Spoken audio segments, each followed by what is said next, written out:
Muy buenas noches, queridos hermanos. Qué gusto, qué alegría poder compartir hoy con ustedes.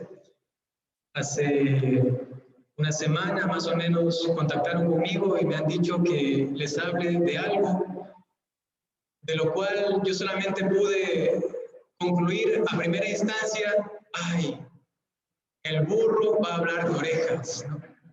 El burro va a hablar de orejas. ¿Por qué? Porque tengo que hablar de la conversión. ¿Y quién puede hablar de la conversión sino alguien que realmente sea bien convertido? Y eso todavía personalmente sé que me falta mucho. Y no lo digo por falta de humildad, por falsa humildad, sino porque es verdad. Si yo me comparo a veces con un santo sacerdote que a mi edad ya hacía milagros, poniendo las cosas más exteriores, ¿no? O que pasaba vigilias, noches enteras en oración, y me veo a mí mismo: ¿cuánto me falta? Y disculpen que haga esta confesión pública aquí delante de ustedes, pero es para reconocer de primera instancia que la conversión es algo que necesitamos todos. Seguramente todos ustedes han escuchado hablar de la conversión, desde el miércoles de ceniza más intensificadamente, y esos días sucesivos seguramente. El día de hoy quiero yo darles a ustedes unas líneas de pensamiento para que intenten profundizar más este tema. Porque ojo a eso, queridos hermanos, el conocimiento de los temas sagrados que competen a Dios, al ser humano, no solamente quedan en la cabecita, sino que estos temas normalmente tienen que venir al corazón. Y eso es lo que sucede. Eso es lo que pasa normalmente.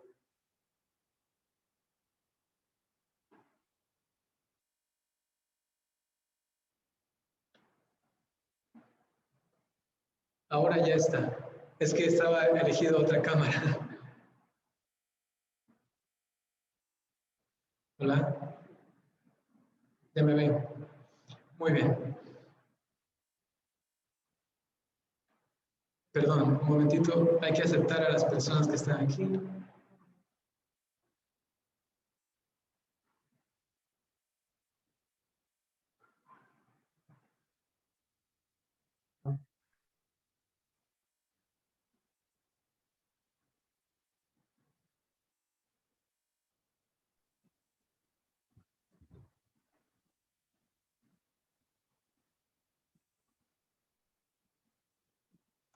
Ya me dicen que ya pueden ver y también escuchar bien.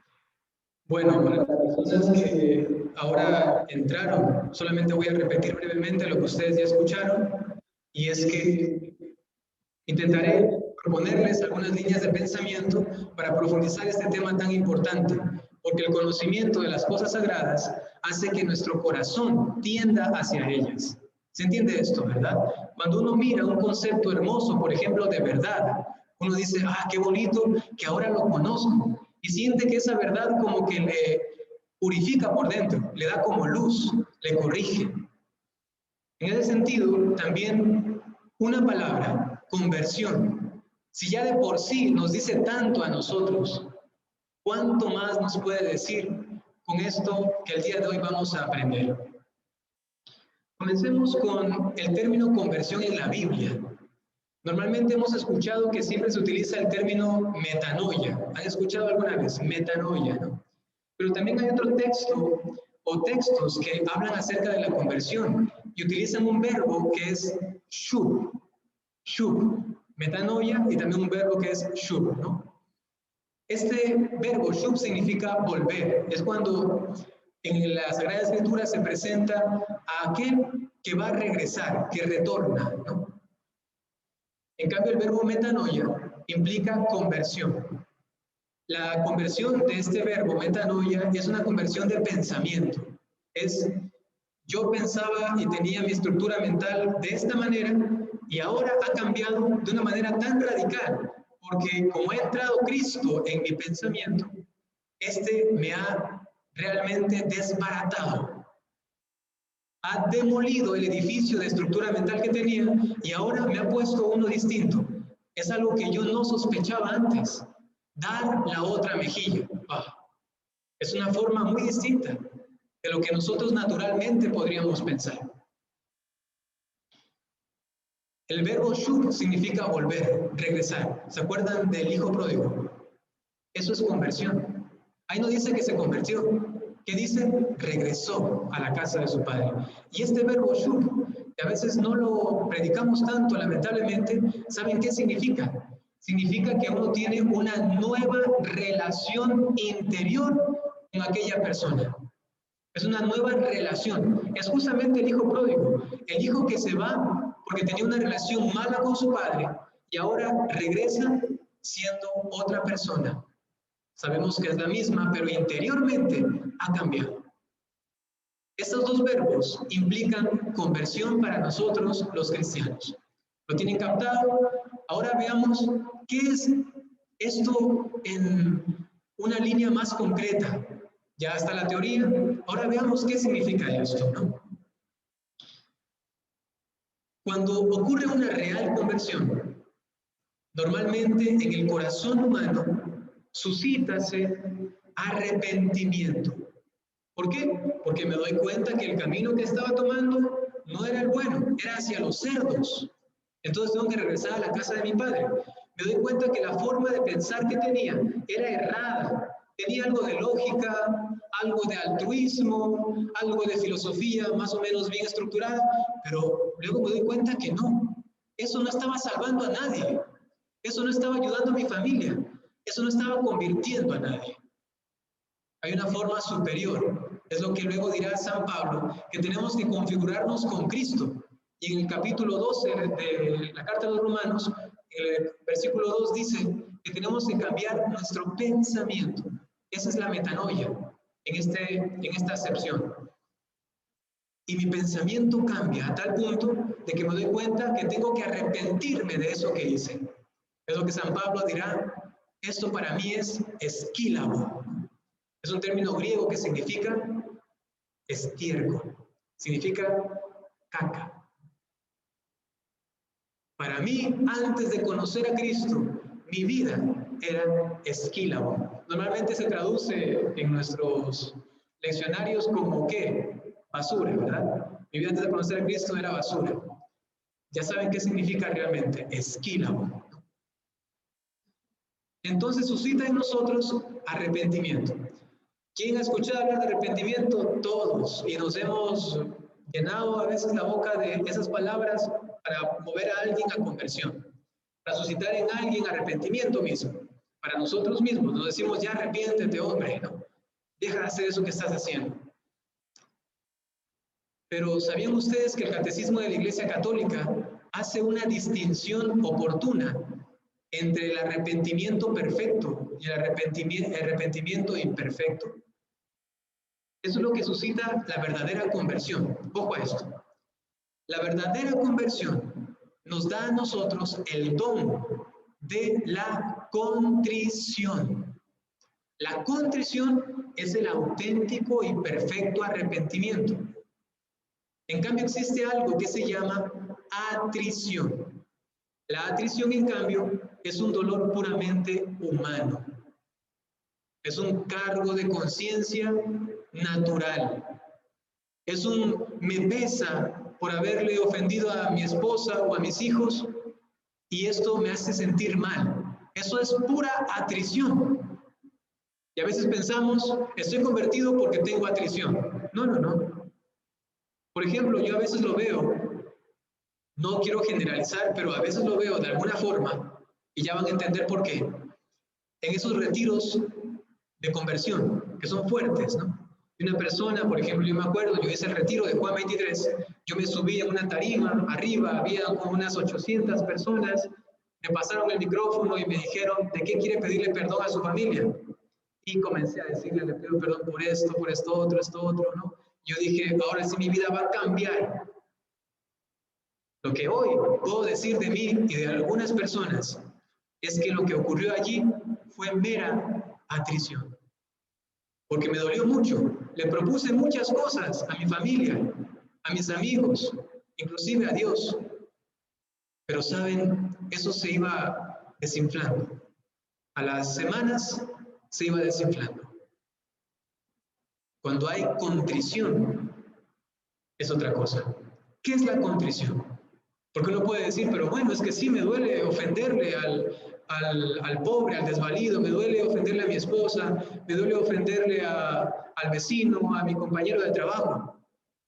Pero te digo algo, también al ateo le duele, y a veces más, y viven una vida moral familiar a veces superior a la de un católico. ¿Por qué? Porque el católico tiene un grave peligro. ¿Saben cuál es? Pensar que la pura atrición ya es conversión. Mentira, mentira. La auténtica conversión es contrición. ¿Qué es esto? Es un dolor de arrepentimiento interior, ¿no? Que cambia tu estado existencial. Pasas de ser lo que venía siendo antes, pero ahora con un cargo de conciencia por la atrición, a ser ahora un real, escuchen bien esto y grábense, un verdadero, un real penitente. Es el estado de penitente que asume aquel que tiene el don de la contrición. ¿Qué es el estado de penitente? Yo sé que tengo que hacer penitencia.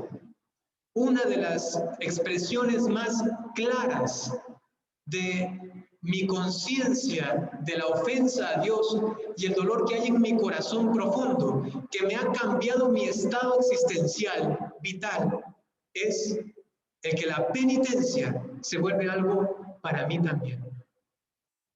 A veces decimos, pero ¿para qué hacer penitencia? O fácilmente lo conmutamos, lo cambiamos por algo. Sí, ya no carne, vamos a hacer otras cosas, pero cosas pequeñitas aquí y acá. No sé cómo estamos viviendo los viernes de semanas de Cuaresma. No sé cómo estamos viviendo los viernes de todo el año, que dicho sea de paso, es una obligación a todos los católicos mayores de 14 años, hasta que la muerte les separe de la abstinencia, abstenerse todos los viernes del año, a menos que tenga alguna enfermedad o algo que le impida. Pero normalmente todos los viernes del año, eso lo dice el derecho canónico. ¿Cómo lo vivimos y lo asumimos? Hay personas que dicen, padre, es que no puedo ayunar. Ya me da hambre y ya me como algo. Y me atrae esto y ya no puedo, ¿no? Yo suelo ser muy dócil y les digo, está bien, esfuércense. Pero, ¿acaso no le falta más vigor al padre Byron para decirles, es que tú no estás arrepentido realmente? Es que tú solamente piensas en que el pecado ya fue perdonado en tu confesión y ya está todo saldado. Y eso no es así.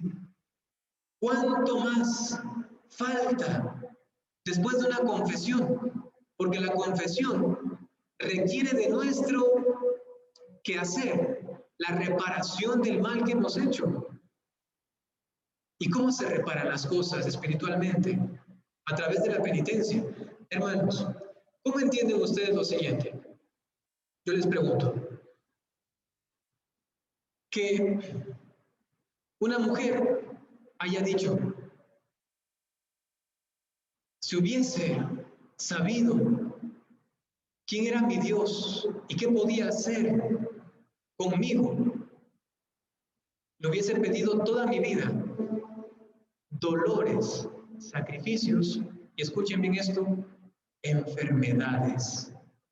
Le hubiese dicho, Señor, dame enfermedades. Cosa fuerte, ¿no? Uno está haciendo todo lo posible para que no le dé el COVID, ¿no? Y ella diciendo, Señor, que si es posible me dé a mí. Son palabras que no cuadran. ¿Qué le pasa a esta señora? Está loca, ¿no? Es una santa, se llama Marianita del Niño Jesús. Y así como ella, muchas otras loquitas. ¿Por qué? ¿Por qué será que los santos insisten tanto en la penitencia? ¿Por qué será que inclusive los santos modernos estaban tan dispuestos a sufrir, a morir? Monseñor Romero. ¿Por qué? Carlo Acutis, conocido, ¿verdad? mi enfermedad, bendito sea el Señor, qué bueno, tengo algo que ofrecerle. ¿Qué hay en estos corazones? No hay pura atrición, sino que hay contrición. Y eso es un don de Dios. Hay que pedirle, Señor, dame este dolor de corazón. Que si ofendí a mis hermanos, eso es secundario. Que si maté a alguien, disculpen que lo diga así, que si maté a alguien es secundario. Lo que más me duele y me parte el corazón es haberte ofendido a ti, oh Dios tan bueno. ¿Quién ha sentido esto? Por lo menos un poquito. Se da cuenta que su vida exige reparación, exige penitencia, exige que hay cosas que hay que cambiar, de verdad. Y esto, cuando se presenta el ayuno, se presenta la abstinencia, los sacrificios, ¿uno qué dice? Pues es lo mínimo. O sea, es casi nada, es la muestrita nada más, es la señal. Como cuando uno va a comprar un electrodoméstico, un carro, que solamente da la muestrita inicial, es solamente la muestrita. Luego tienes que pagar durante 6 años el crédito o lo que tengas que pagar. Ahí viene lo duro. Así mismo es en cuanto a nuestra vida de penitencia. Pregúntense, queridos hermanos, ¿hasta qué nivel mi arrepentimiento está llegando? Y esto lo demuestro con mi vida penitencial. La penitencia no se encuadra solamente en una confesión. Esto es un motor para que luego nosotros lo continuemos. La penitencia del sacerdote, ¿qué es? Es solamente una muestra igual. Reza 10 Padre Nuestros y 5 Ave Marías. Es la muestrita para que tú sepas que tienes que todavía reparar el mal que has hecho. Esto en cuanto a la atrición y la contrición.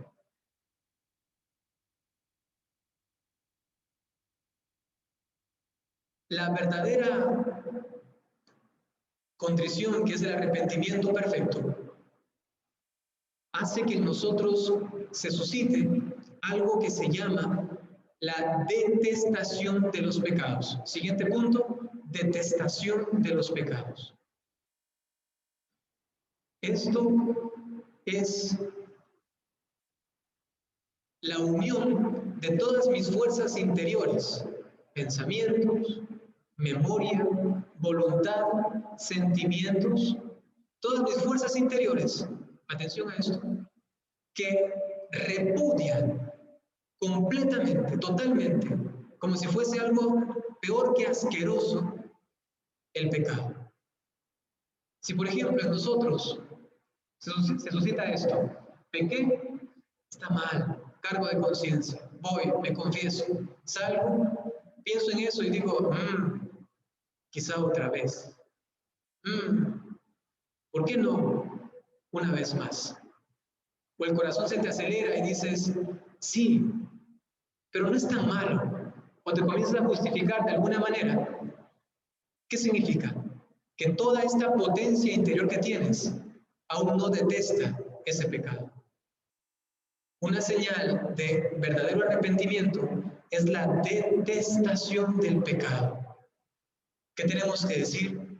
Dame, Señor, detestar todo aquello que te daña, que luego tiene como consecuencia mi daño personal y el de mis hermanos, y el de toda la creación, de todo el cosmos. Preguntémonos otra vez, ¿hasta qué punto tenemos detestación? O mejor dicho, ¿hasta qué punto tenemos todavía atracción, deleite, pensamientos justificantes de los pecados? Pónganlo al frente siempre al pecadito, sobre todo al primario o al pecadito dominante que tengan, o a los 5, o a los 50 que tengan, y piensen en esto, en lo que estoy compartiéndoles. Se suele decir que en la vida espiritual, algunos maestros espirituales lo dicen así, existen 2 conversiones. 2. Siguiente punto. Hay 2 conversiones. La primera conversión es la de atrición. Y la segunda conversión es la de contrición. Yo me recuerdo cuando estuve allí en la tarima subido, para mí eso fue atrición. ¿Cuándo yo podría decir que ocurrió en mí un sano espasmo de contrición?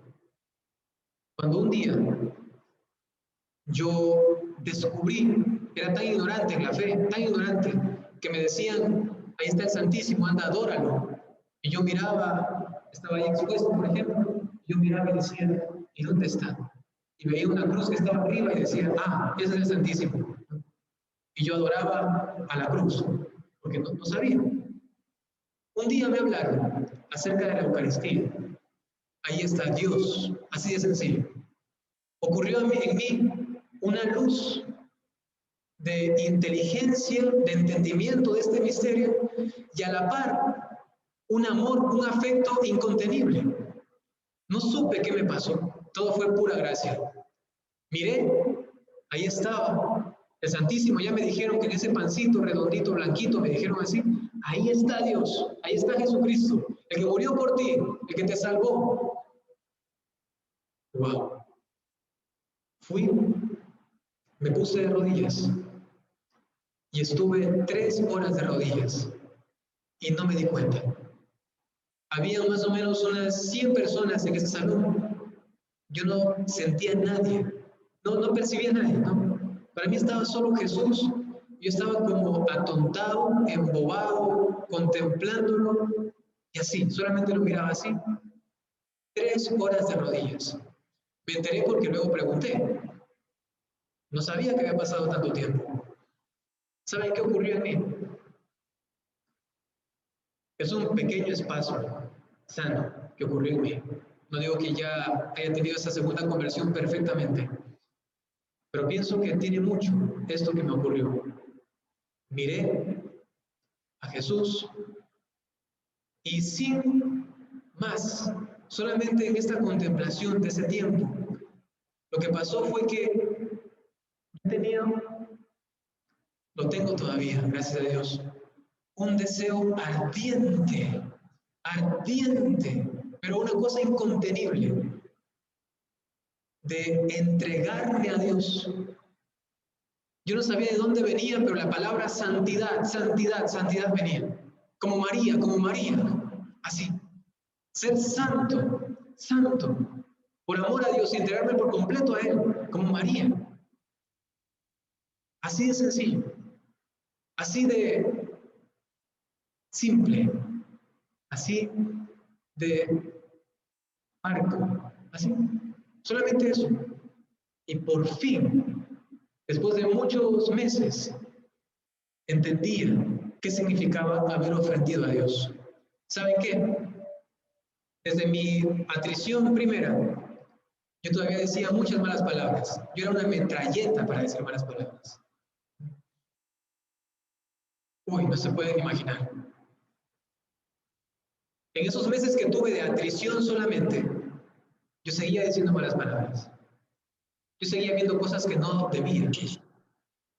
Yo seguía mirando cosas que no debía, haciendo con mi cuerpo cosas que no debía. Pero yo tenía la conciencia, porque tenía atrición. Me dolía la conciencia, me confesaba, regresaba, hacía las cosas mal, me iba a confesar otra vez. Pero cuando ocurrió en mí ese toque de contrición, yo lloraba, lloraba. ¿Y por qué? No pensaba ni en mi mamá, no pensaba en mi papá o a quienes les hice daño. No, para nada, para nada. Solamente miraba al crucificado y tenía que llorar. Me partía el corazón, lo veía. Pasé como 3 semanas viendo todos los días la pasión de Cristo. Todos los días me levantaba tempranito y veía la pasión de Cristo.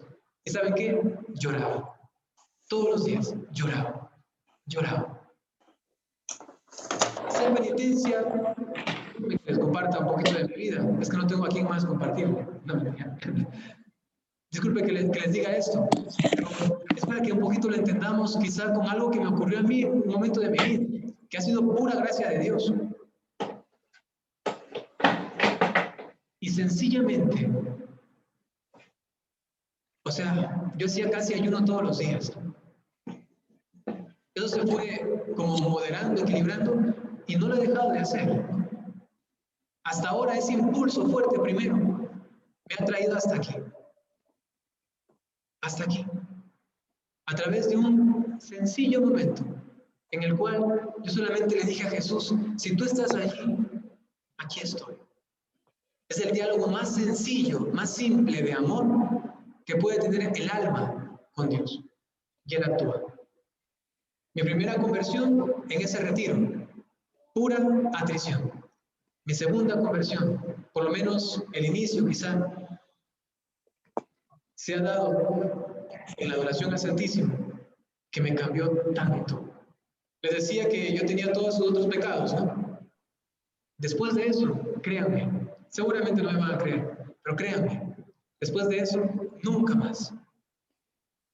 Así, llegué a mi casa, todo lo que tenía de puerco en mi computadora, de cochino, lo cogí, controlé, seleccionar todo, eliminar, borrar de papelera de reciclaje, todo, hasta la música, las imágenes.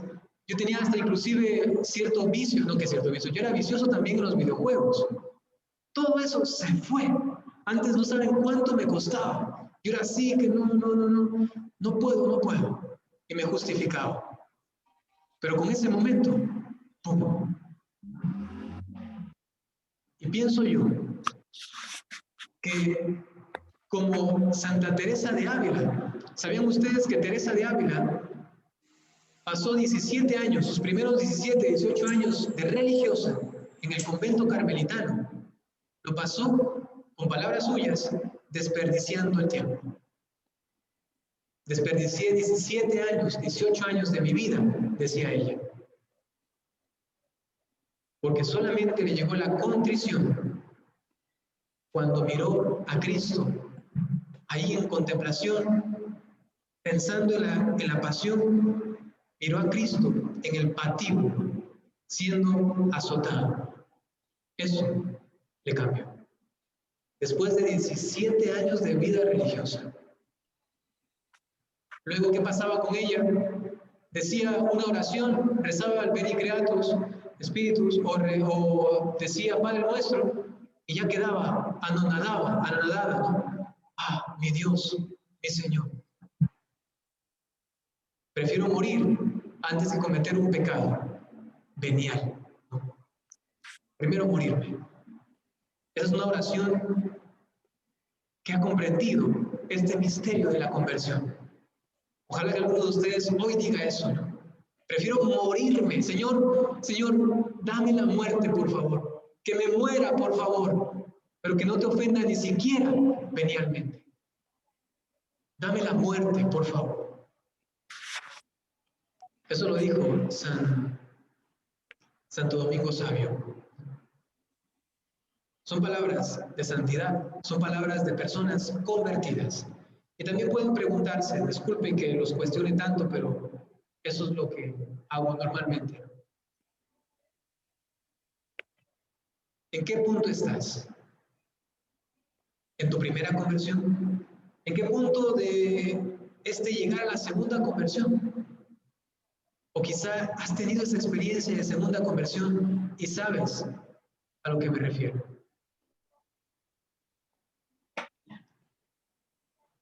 Cuando uno se convierte, ocurre algo que se llama en teología mística una ruptura y una apertura. Siguiente punto, ruptura y apertura.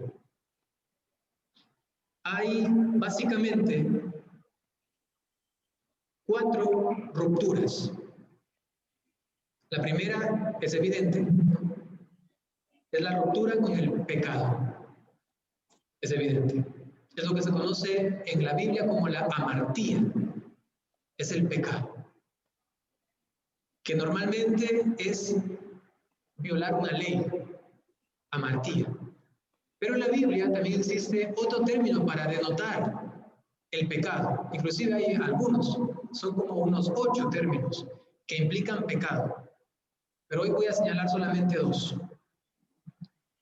El uno es la amartía, que es detesto ahora el pecado, me aparto de él, hago una ruptura con este pecado que consiste en la norma, en la ley. A ver, mandamientos de la iglesia, lo sabemos. Mandamientos de la ley de Dios, lo sabemos. Mandamientos evangélicos de Jesucristo, por ejemplo, cuando habla del mandamiento nuevo, la ley de oro también, o la norma de oro, conocemos. Es decir, que yo entro en una ruptura con todo aquello que me haga violentar la ley. Inclusive, ojo a esto, las leyes que uno puede tener dentro de la sociedad.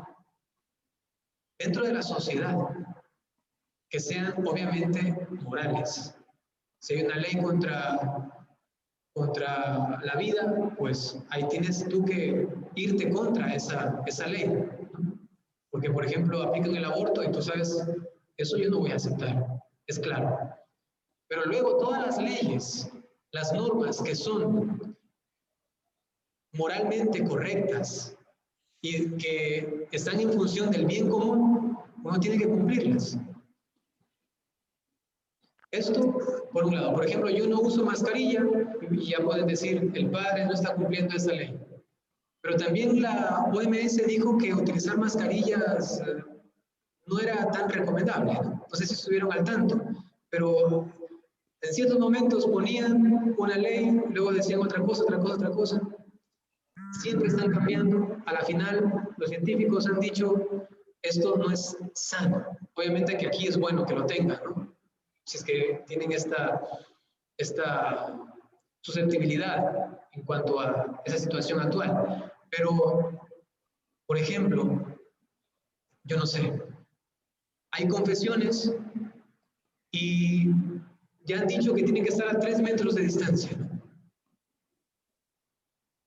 Y que tienen que utilizar la mascarilla, no sé, esto me parece demasiado exagerado. Si es que nosotros sabemos lo que inclusive la misma OMS ha dicho en relación a la forma de contagio, hay que tener cuidado también como con exagerar las cosas. Inclusive en la misma iglesia se está dando de que la gente ya no va a misa porque va a través de internet, ¿no? O que algunos de los que están aquí también están viendo solamente por aquí y no vienen para acá, ¿no?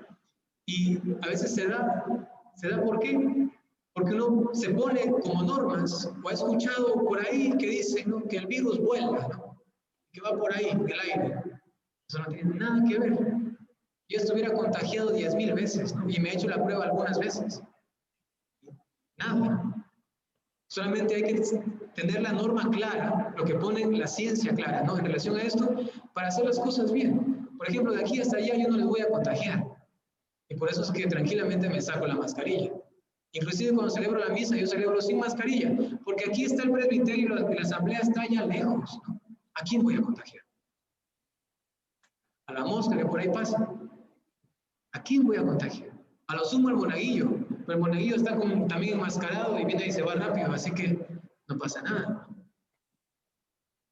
Digo esto solamente para también equilibrarnos en esto de la norma. Hay que tener mucho criterio también. Y sin embargo, la amartía no es suficiente. Hay algo más que también se encuentra en la Biblia. Voy a dar una cita bíblica por si alguien quiere consultar y allí darse cuenta de esto, ¿no? En relación a la amartía, pueden ir a Juan, capítulo 1, versículo 29. Juan 1, 29 y Juan 16, 8. Juan 16, 8. Juan 1, 29 y Juan 16, 8. Allí van a encontrar el término amartía, que se refiere más a una ley. Pero hay algo más profundo. Segunda cosa con lo que nosotros vemos.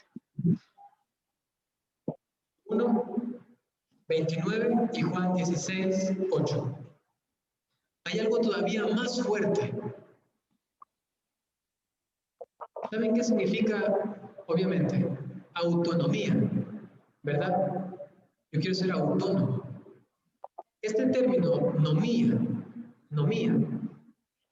significa autosuficiencia. Significa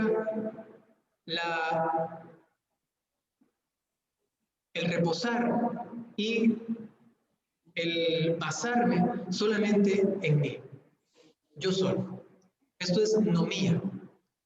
Y ese es un pecado inclusive más fuerte. ¿Por qué? Porque la anomía, la autosuficiencia, hace que nosotros impidamos que la ruptura se da o se dé en el interior. Con la amartía, que es el pecado exteriormente, la norma exterior, uno puede inclusive cumplir la norma, pero sin corazón. Entonces, más grave que la pura transgresión de la ley está en el corazón. Es lo que vino a decir Jesús. Jesús no vino a abolir la ley, vino a darle plenitud. La ley en el Antiguo Testamento decía la norma. Jesús vino a decir no solamente la norma, el corazón. ¿Se entiende, verdad? Tenemos que romper entonces también con esta anomía. Es decir, aprende a romper contigo mismo. Destrúyete. O con palabras más evangélicas, muere a ti mismo. Muere a ti mismo. El que consigue un poco de esta contrición perfecta, lo aprende. Tercero, la adiquía. Adiquía significa justicia. Uno rompe con la injusticia. Es decir, que mi relación con los demás, con Dios y con la naturaleza ya rige en mi vida. No es algo pasajero, es algo importante. La justicia es un término muy bonito, inclusive desde la propia Biblia y desde la propia teología. Escuchen esto. Levanten la mano. ¿Quién ha tenido ira? Ira. Ira, ¿sí? Coraje. Muy bien, qué bueno. ¿Quién tiene ya iras ahorita? Tan claro que el Padre habla, predica. La ira, normalmente nos hemos confesado de la ira, ¿no? Muchas veces. Padre, tengo ira. ¿No? Y acá. Es un pecado muy común. Sin embargo, les cuento un secreto. Santo Tomás de Aquino, Santa Teresa de Ávila enseñan lo siguiente. La ira es fundamental para el amor. Es fundamental. Porque una persona que no es irascible, cuando ve una injusticia, no se le mueve nada. Bueno, ahí está. Le pegaron a un niño injustamente, lo ve, uy, qué feo, y se va. ¿Qué pasa cuando alguien tiene ira? Mira una injusticia, se pone rojo, va y le grita. Alguno va y le pega, ¿no? ¿Qué significa? Decía Santo Tomás, Santa Teresa, que la ira es una pasión y por ello no es ni buena ni mala, depende cómo la usamos. Es como el celo, es como la atracción. Con esto, por ejemplo, los celos, a veces hay celos sanos. Sería una cosa muy extraña que tu pareja no tenga absolutamente nada de celos por ti. Sería muy extraño. Me voy con mi amigo del colegio, con el cual estuve unos 3 años de noviazgo, por un fin de semana a una cabaña allá lejos de aquí, y no tengo teléfono, se me va a perder. ¿Me puedo ir? Y el otro, sí, claro. O sea, ¿y qué va a pensar la esposa? No le importa para nada, ¿no? El celo es bueno, el ordenado, la pasión del celo es buena. Otra cosa son los celos enfermizos, eso ya es otra cosa. Las tóxicas, los tóxicos, eso es otra cosa ya. Pero el celo es bueno. ¿Para qué?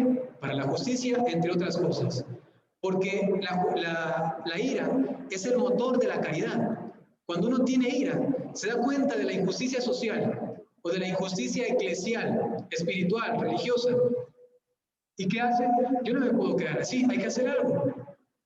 Pero si no tengo ira, me va a dar lo mismo. Yo sigo mis oraciones, que alguien más se encargue, ojalá que cambie y se acabó. Esto nunca te lleva a la justicia. ¿Y saben qué? Tenemos que romper con la injusticia. Es decir, tenemos que ordenar la ira para que esto sea un motor. ¿Para qué? Por ejemplo, para perdonar. ¿Qué iras con el pecado? Que no me deja perdonar. Quiero perdonar por fin a mi papá, que me hizo daño cuando niño. Quiero perdonar a esta persona que le hizo daño a mi familia. ¿Qué ira me da? Porque el pecado no me deja. Y con esa ira, con ese deseo, entonces lo vas a vencer. Pero si en cambio dices, bueno, no puedo, y vienes a confesarte 10,000 veces y Padre, no puedo perdonar, así vas a estar toda la vida. No digas otra vez al Señor, quítame la ira. No, te vas a deshumanizar. Dile, ordéname la ira, para que me sirva de instrumento para el bien, para que pueda por fin con esa ira romper con el pecado. ¿Entienden? Y por último, tenemos la mentira. La mentira. El término griego es difícil de pronunciar. Es psgisma. Psgisma. Realmente no es gis, no y. Psgisma. Es así, ¿no? Porque es una U con diéresis, ¿no? Y se pronuncia y. Es difícil. Psgisma. Eso es mentira en griego. Y es bonita esa palabra, ¿saben por qué? Porque así fuese de difícil decir mentiras. Así que fuese de difícil. Como pronunciar ese término griego. Pero en español es facilito. Mentira. Pero suena bonito. Mentira. Hay canciones de mentiras, ¿no? Todo mentira. Hay tantas cosas que la mentira se hace tan fácil, ¿no? ¿Saben qué, queridos hermanos? Sin embargo, este término, mentira, no hace solamente alusión a las palabras falsas que yo pueda decir, sino que hace alusión también al interior. Eso es lo hermoso del griego. Por ejemplo, cuando uno dice mentira, uno solamente piensa en palabras que uno puede decir falsas a alguien, en español, ¿no? Pero en griego, cuando tú dices, psgisma, cuando dices esto, estás diciendo, tú estás viviendo en una mentira. Eso significa, tú eres una mentira, falso, hipócrita, doble cara, farsante, traidor. ¿Qué cosa, no? Tanto se puede decir a una persona que dice mentiras. Hay que romper con la mentira existencial, porque solamente con esto te abres a aceptar la verdad. ¿Y qué verdad puedes aceptar?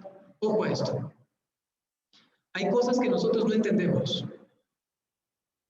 Yo que sé, hoy día un joven me decía, padre, ¿y por qué masturbarse está mal? Me decía. ¿Por qué? La ciencia sacaba un ladito de la ciencia rebuscada, ¿no? La ciencia dice que masturbarse está bien, que trae sus beneficios y que bla, bla, bla. Yo le puedo a él explicar desde la otra parte de la ciencia, que también dice, en cambio, que está mal, pero de la misma ciencia. Pero ¿saben qué? Él, como ya tiene agarrado su ladito de la ciencia, ¿no? Va a ser difícil que yo le convenza. Va a ser muy difícil. Y quizá me va a entender y hasta me va a dar la razón. Pero al final, como está ahí cogidito, ¿no?, de su mentira, de su ladito, que no es la verdad completa, total, porque está solamente parcialmente aceptándolo, va a seguir en lo mismo. Y esto lo bloquea para aceptar, por ejemplo, la verdad que no se entiende tanto con la razón, sino con el alma. La verdad de la castidad. La verdad de la pureza. ¿Quién entiende esto? ¿Quién puede traducirlo en palabras? Por ejemplo, los místicos no pueden decir otra cosa que la castidad, la pureza, es el brillo del alma. Wow. Y yo no lo entiendo, ¿no? Hasta tal punto es abstracto, interior. Pero luego uno lo vive, ya sabe cómo vivirlo en la práctica, por supuesto, es concreta. Pero el entendimiento es tan abstracto, ¿no?, tan personal, íntimo, que si te lo cuentan, es difícil que lo entiendas. Por eso hay que decir, Señor, quiero que rompas con mis mentiras interiores. Quiero que rompas con todas mis estructuras, lo que decía al principio, mentales falsas. Destrúyelas, porque solamente así me dispongo a recibir la verdad. ¿Y saben qué pasa?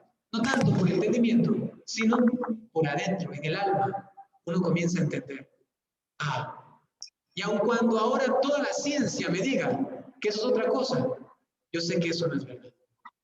Miren, 10 científicos, 10 psicólogos y me dicen con estadísticas y con argumentos que este acto, el que mencionaba antes, está bien, como yo ya lo he experimentado. ¿Qué va a pasar? A mí eso nadie me lo va a quitar. A mí nadie eso me lo puede tergiversar, corromper. Lo estoy viviendo. Repito, hay cosas de verdad que no podemos captarlo con la pura razón. Hay que primero romper con la mentira y entonces somos capaces de aceptar esas verdades más profundas. ¿Se entiende, verdad? He dicho que hay una ruptura y por último veamos la apertura. ¿Hacia qué nos abrimos? Primero, a los contrarios. Si rompo con la amartía, que es el pecado de la ley, significa que me abro a aceptar la obediencia. Obediencia. ¿A qué más me abro? Si me cierro y rompo, en cambio, con mi nomía, con mi ser interior, el ego personal, entonces, ¿qué viene? Humildad. Me abro a la humildad. Soy capaz de aceptar humillaciones. Señor, que sea el último. Señor, que no me aplaudan. Señor, que no se fijen en mí. Señor, que me desprecien. Señor, inclusive si es necesario que que, que me que me margine, está bien. Esas son palabras de personas humildes, que no son acomplejadas. Si me marginan, bueno, está bien.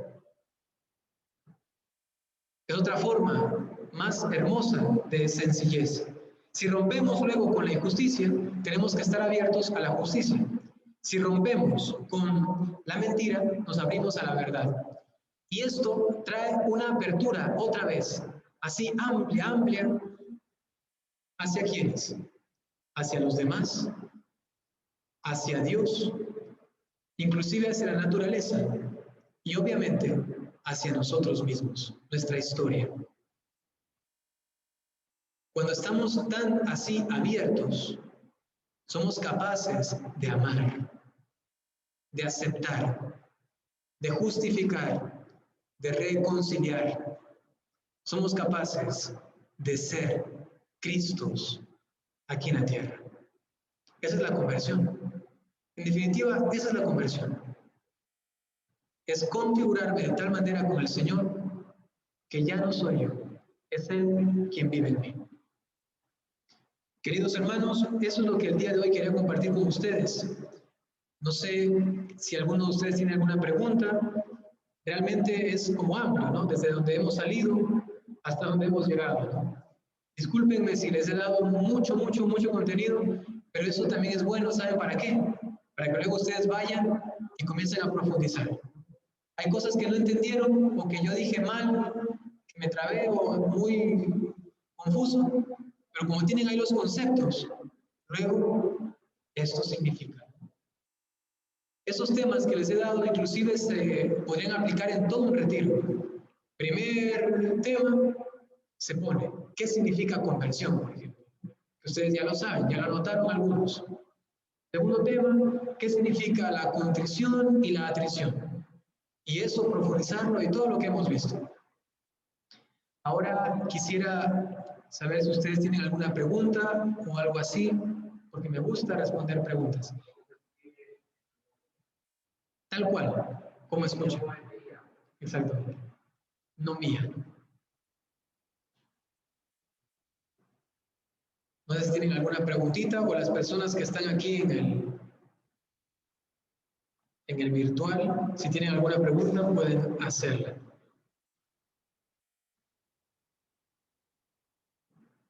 Está clarísimo.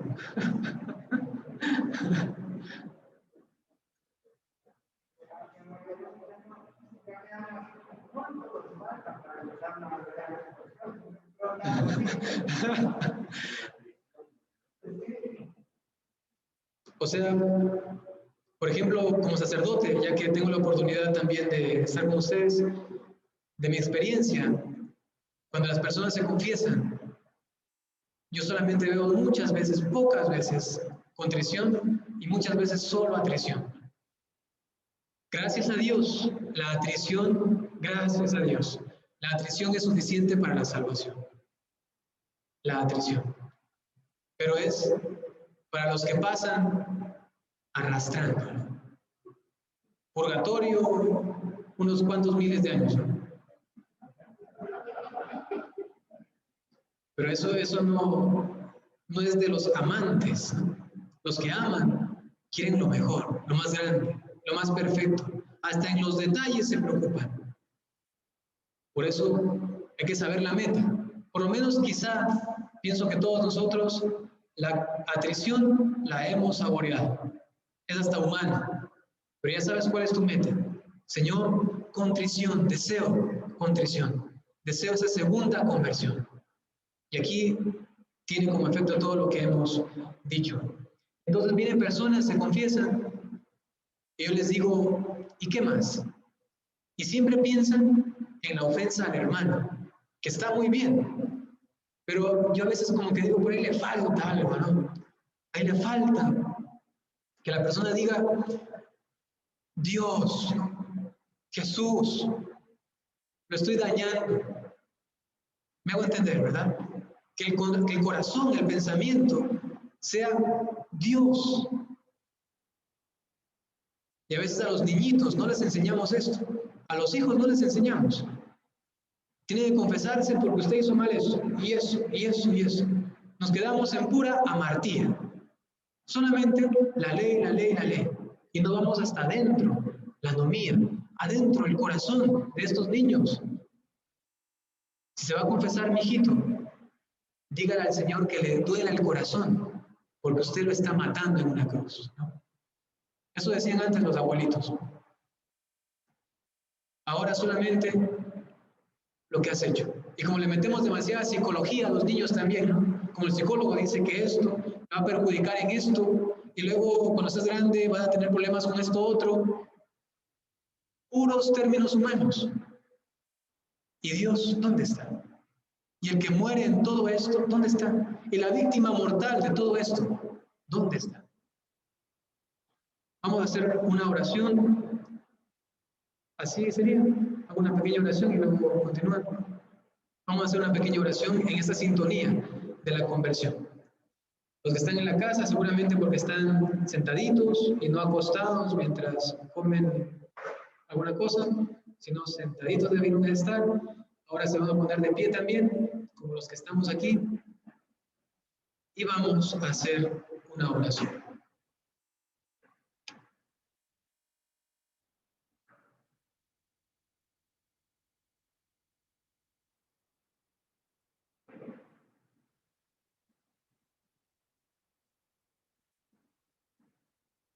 En el nombre del Padre, y del Hijo, y del Espíritu Santo. Hacemos un momentito de silencio y desde tu corazón pídele al Señor el don de la detestación de tus pecados.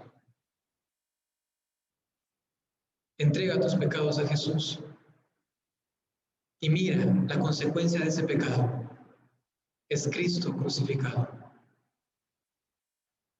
Dile, dame, Señor, detestar mis pecados. Dile, dame, Señor, amarte ardientemente. Quiero ser santo. Quiero ser santo. Dame, Señor, una auténtica contrición, un verdadero arrepentimiento. porque el verdadero arrepentimiento es verdadera conversión.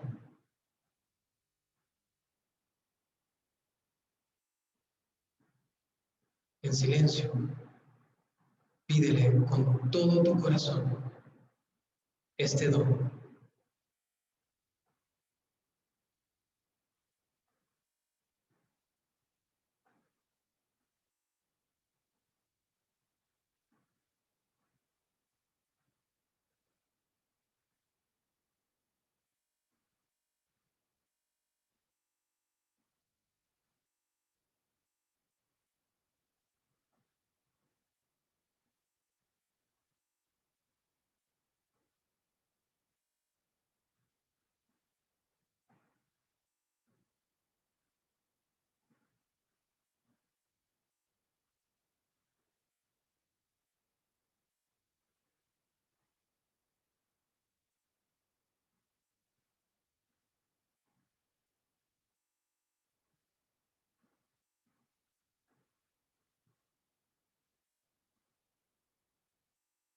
Te lo pedimos, Señor, por intercesión de la Santísima Virgen María.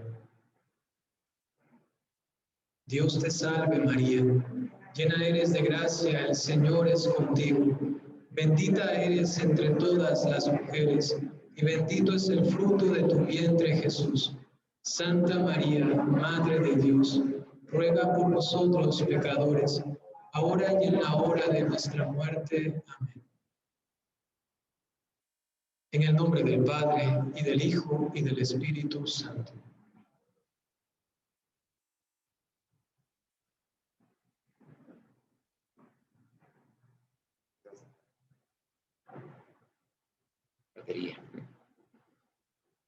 Hola, hola. Bueno, mis hermanos, creo que después de esta reflexión de parte de nuestro querido Padre Byron, creo que tenemos mucho camino por recorrer y mucha tarea por realizar. ¿Perdón? Ah, que está así, Padre. Y también queremos aprovechar para lanzar la invitación a todos los que nos están viendo acá por el Zoom, para que realmente el salón está con suficiente espacio para que vengamos al menos otras 20 parejas más. Podemos poner sillas hasta el fondo o en la esquinita o donde quieran que se les ponga las sillas, pero sí, la invitación está hecha para que nos congreguemos y nos reunamos en el nombre de nuestro Señor para aprender y sobre todo hacer y tomar conciencia de que necesitamos de nuestro Señor. El llamado está para cada uno de todos nosotros para que nos volvamos a congregar, mis hermanos. Ya bendito Dios, creo que la mayoría hemos aprendido a manejar el contagio. Bendito Dios, sabemos que tenemos que andar nuestras manos limpias, que sabemos que tenemos que bañarnos al llegar a la casa, que sabemos que tenemos que desinfectar nuestra ropa, etcétera, etcétera. Así que ya, como dijo el Padre, ya no es tanto una excusa el hecho de que nos vamos a contagiar. No, mis hermanos, ya es momento de acercarnos a nuestra iglesia, acercarnos a los templos donde está nuestro Señor esperándonos con las manos abiertas. Ahora nuestros hermanos castellanos van a pasar dejando las hojitas de oración, ¿verdad? Y vamos a aprovechar para hacer la oración por nuestras ofrendas. Seamos generosos, mis hermanos. El movimiento está con mucha necesidad y sí necesitamos la ayuda de ustedes. Mi esposita va a hacer la oración por las ofrendas. Señor, te damos gracias por todo lo que tú estás haciendo por mí, Señor. Ayúdanos, Señor, también muy agradecidos, Señor. Ayúdanos a dar, Señor. Señor, ayúdanos a regresar también un poquito de lo que día por día recibimos. Ayúdanos a ser generosos, Señor. Ayudar a la gente, al prójimo que más lo necesita, Señor. Para que yo sé que siempre Dios pone en el camino personas que necesitan de uno y a veces uno no está en los mejores momentos de la vida. Entonces, Ahí es donde llegan esas personas y está en nosotros regresarte un poco de lo que nos das. Amén. Anuncios locales, internacionales, americanos, europeos. Bueno, rapidito, el padre nos daba un preview, ¿verdad? Que vamos a hacer un anuncio, aviso.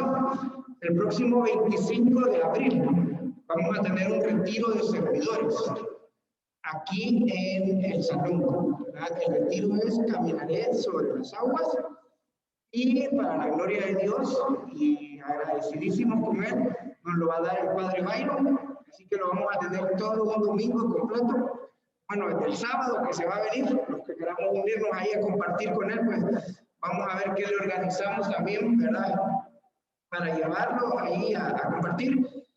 Y pues aparte en el domingo 25 de abril, lo único que se pide es que pues haber hecho el retiro 1, porque es un retiro de servidores. Todavía no está la ofrenda, pero es aquí en este salón, domingo 25, y lo va a llevar el padre Baile. Así que pues aparte en el 25 de abril, y esperamos verlos también, como decía Rafa, la próxima asamblea presencial, que será en 15 días. Bueno, mis hermanos, ya mi esposita se me sentó, ya no se quiso parar. Yo creo que todos saben que ella padece de eso. Bueno, mis hermanos, solamente nos queda la rifa de la Virgencita y después le pedimos al Padre que nos dé la bendición para poder despedirnos de irnos a nuestra casa, ¿verdad? Y esta noche, mis hermanos, la Virgencita ha decidido irse con una pareja que es muestra de entrega y de servicio, mis hermanos. Por cierto, para mí es chanchullo, pero ni modo. Esta noche la Virgencita se va con nuestros hermanos. Redoble, ahí está, bien, bien, bien. Jorge y Gaby Menéndez. Vamos a hacer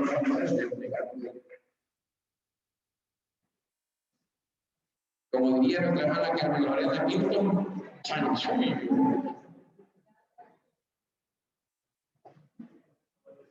Bueno, hermanos, entonces, si gustan, nos ponemos de pie para recibir la bendición de nuestro querido Padre Byron.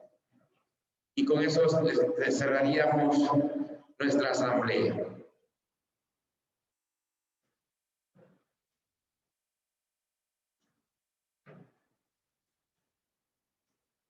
El Señor esté con ustedes.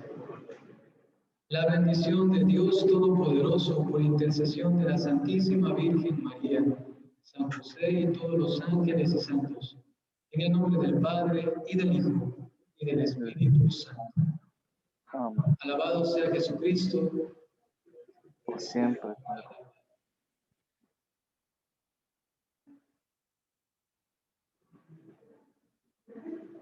Muchas gracias, Padre. Pasen buenas noches, mis queridos hermanos. Si gustan, pueden abrir sus cámaras para despedirse de todos los que estamos acá presentes, ¿verdad? Pasen buenas noches. Buenas noches. Buenas noches. Buenas noches, hermano Rosales. Buenas noches. Pasen buenas noches. Claudia, Buenas noches. feliz noche. Buenas noches. Hermano Buenas Villarreal, noches. pasen buenas noches. Buenas noches. Buenas noches.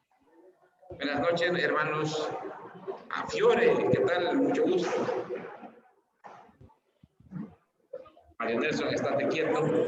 El gusto es nuestro. Bueno, mis hermanos, un gustazo. Nos vemos el próximo martes, si Dios lo permite.